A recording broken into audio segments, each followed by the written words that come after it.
पृथ्वी के मुख्य परिमंडल। पृथ्वी के 3 मुख्य परिमंडल है। पहला स्थल मंडल, दूसरा वायुमंडल और तीसरा जलमंडल। स्थल मंडल क्या होता है? स्थल मंडल हम उस ठोस भूभाग को कहते हैं जिस पे हम लोग रहते हैं, यानी कि पृथ्वी का ठोस भाग जिस पर हम लोग रहते हैं उसको भूमंडल कहा जाता है, और इसी पे हम लोग रहते हैं, स्थल भाग पे ही रहते हैं जिसको स्थल मंडल या इसी को भूमंडल कहा जाता है।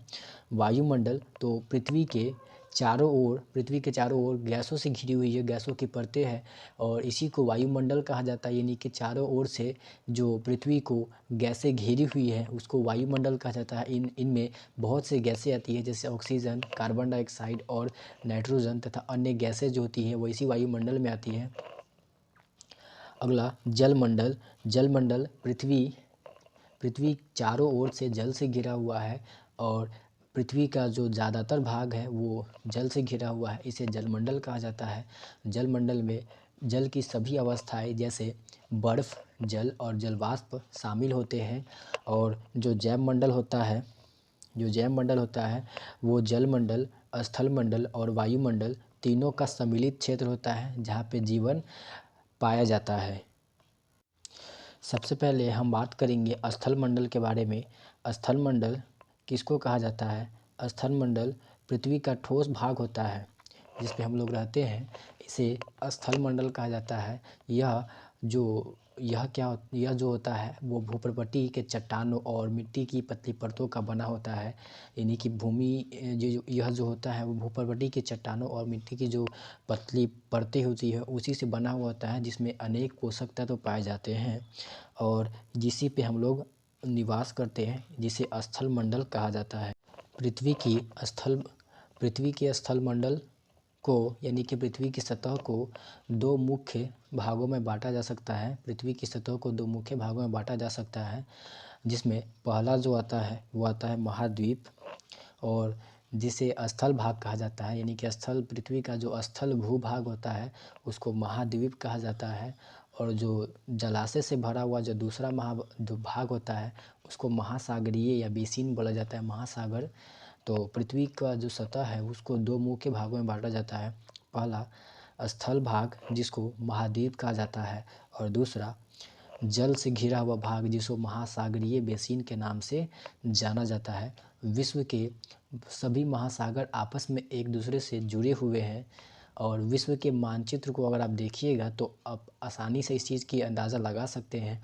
समुद्र का जो जल होता है वो सभी जगह समान होता है, और इसकी ऊंचाई जो होती है स्थल की जो ऊंचाई होती है वो समुद्र के तल से ही मापा जाता है और जिसे शून्य माना जाता है।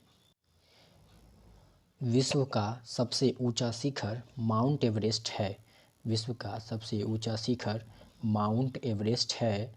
जिसकी ऊंचाई समुद्र तल से 8,848 मीटर ऊंची है। ये माउंट एवरेस्ट की ऊंचाई है। विश्व का सबसे गहरा भाग प्रशांत महासागर है।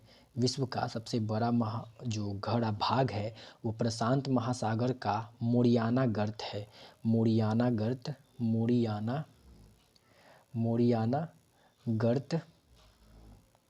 ये प्रशांत महासागर ये विश्व का सबसे गहरा भाग है जो कि प्रशांत महासागर में है। प्रशांत महासागर में इसका नाम है मोरियाना गर्त। ये मोरियाना गर्त है, और ये जो है विश्व का सबसे गहरा भाग है जो कि प्रशांत महासागर में है। ठीक है, इसलिए इसको प्रशांत महासागर का मोरियाना गर्त कहा जाता है। ठीक है, क्या आप लोगों को पता है कि भारत की पहली महिला जिसने माउंट एवरेस्ट पर अपना कदम रखा उनका नाम था बछेंद्री पाल, जो कि भारत की पहली महिला थी जिन्होंने माउंट एवरेस्ट पर अपना कदम रखा। कब रखा? तो इन्होंने माउंट एवरेस्ट पर जो अपना कदम रखा वो रखा 23 मई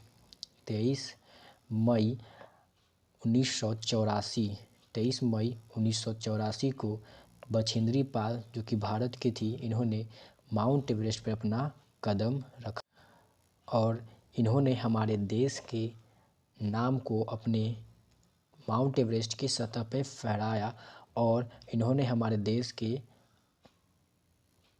गौरव को काफ़ी ज़्यादा गौरवान्वित किया है।